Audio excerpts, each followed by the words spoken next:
ఒక గ్రామంలో ఒక వృద్ధుడు ఉండేవాడు. అతడు తన కొడుకు కారణంగా చాలా చింతలో ఉండేవాడు.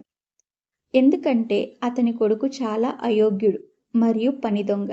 ఏ పని చేసేవాడు కాదు. గ్రామంలో అక్కడ ఇక్కడ బేకారుగా తిరుగుతూ ఉండేవాడు. ఆ వృద్ధుడు తన కొడుకుకి గుణపాఠం నేర్పాలని అనుకున్నాడు. తన కొడుకును పిలిచి, బిడ్డా, ఇంట్లో బీరువాలో ఒక గడియారం ఉంది, దానిని తీసుకోరా అన్నాడు. అతడు ఇంట్లోకి వెళ్ళి ఆ గడియారాన్ని బయటికి తీసుకొని వచ్చాడు. తరువాత అతని తండ్రి అతనితో, నీవు ఒక పని చెయ్యి, ఈ గడియారాన్ని బజారుకు తీసుకుని వెళ్ళి ఎంతమందిని నువ్వు కలుస్తావో వారందరినీ ఈ గడియారం యొక్క విలువను అడిగిరా అని చెప్పాడు. యువకుడు ఆ గడియారాన్ని తీసుకుని బజారుకెళ్ళాడు. అతడు బజారులో ఉన్న అందరినీ ఆ గడియారం యొక్క విలువ ఎంత ఉంటుందని అడిగారు.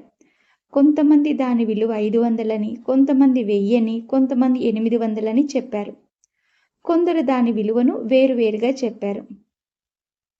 కొందరు ఒకే విధంగా చెప్పారు.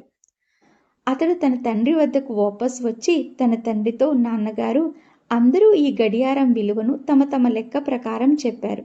కొందరు 500, కొందరు 1000, కొందరు 800 చెప్పారు.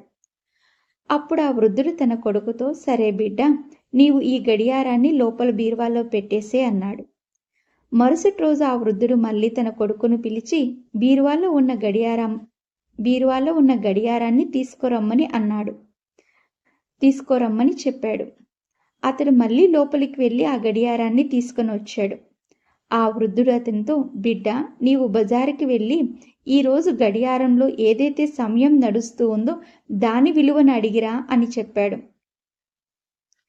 తన తండ్రి తనతో ఏం చేయించాలని అనుకుంటున్నాడో అతనికి అర్థం అవ్వలేదు. అతడు మళ్ళీ బజారుకు వెళ్ళాడు.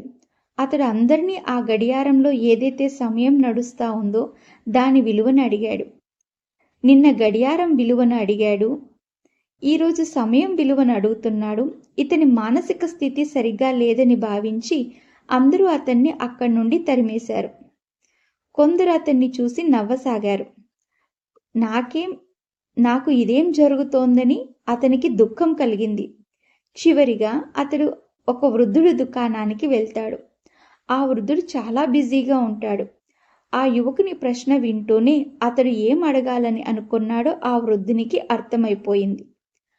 ఆ వృద్ధుడు కొంత సమయం కేటాయించి ఆ యువకునితో ఇలా చెప్పాడు, బిడ్డ, సమయం యొక్క విలువ ఏదైతే నువ్వు అడుగుతున్నావో దానిని ఎవరూ విలువ కట్టలేరు. నీవు కోట్ల రూపాయలు వెచ్చించినా నీ జీవితంలో ఒక్క సెకను కూడా వాపస్ తీసుకోరాలేవు. కనుక సమయాన్ని సరైన పద్ధతిలో ఉపయోగించుకో. సమయం గురించి ఒక మంచి విషయం ఉంది మరియు ఒక చెడు విషయము ఉంది. చెడు విషయం ఏమంటే సమయం గడిచిపోతూనే ఉంటుంది. మంచి విషయం ఏమంటే నీవు సమయాన్ని ఏ విషయంలో గడపాలన్నది నీ చేతిలో ఉంటుంది. ఆపు! ఆ వృద్ధుడు కొంత సమయం కేటాయించి ఆ యువకునితో ఇలా చెప్పాడు, బిడ్డ, సమయం యొక్క విలువ ఏదైతే నీవు అడుగుతున్నావో దానికి ఎవరూ విలువ కట్టలేరు. నీవు కోట్ల రూపాయలు వెచ్చించినా నీ జీవితంలో ఒక్క సెకను కూడా వాపస్ తీసుకోరాలేవు. కనుక సమయాన్ని సరైన పద్ధతిలో ఉపయోగించుకో. సమయం గురించి ఒక మంచి విషయము ఉంది మరియు ఒక చెడు విషయము ఉంది. చెడు విషయం ఏమంటే సమయం గడిచిపోతూనే ఉంటుంది. మంచి విషయం ఏమంటే నీవు సమయాన్ని ఏ విషయాలలో గడపాలన్నది నీ చేతిలో ఉంటుంది. అందరి వద్ద ఒక రోజులో 24 గంటల సమయం ఉంటుంది. షౌకార్ల వద్ద కూడా ఉంటుంది, పేదవారి వద్ద కూడా ఉంటుంది. కానీ ఆ సమయంలో కొత్తది ఏం చేయాలి అనేది నీ చేతిలో ఉంటుంది.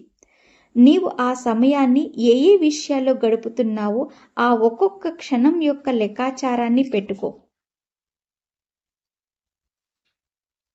ఆ వృద్ధుని మాటలు విని ఆ యువకుని కళ్ళు తెరుచుకున్నాయి. అతనిలో కొంత పరివర్తన వచ్చింది. అతడు ఆ గడియారాన్ని అతని తండ్రి వద్దకు తీసుకుని వెళ్ళాడు.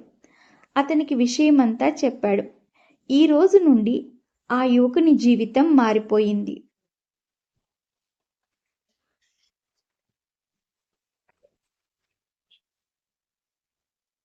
సమయం అందరికీ ఉచితంగానే లభిస్తుంది, కానీ అది విలువ కట్టలేనిది, అమూల్యమైనది. మనం దానిని కొనలేము కానీ ఉపయోగించుకోగలం. మనం దానిని ఉంచుకోలేము కానీ గడపగలము. ఒకసారి దానిని పోగొట్టుకుంటే ఇక ఎప్పటికీ వాపస్ పొందలేము.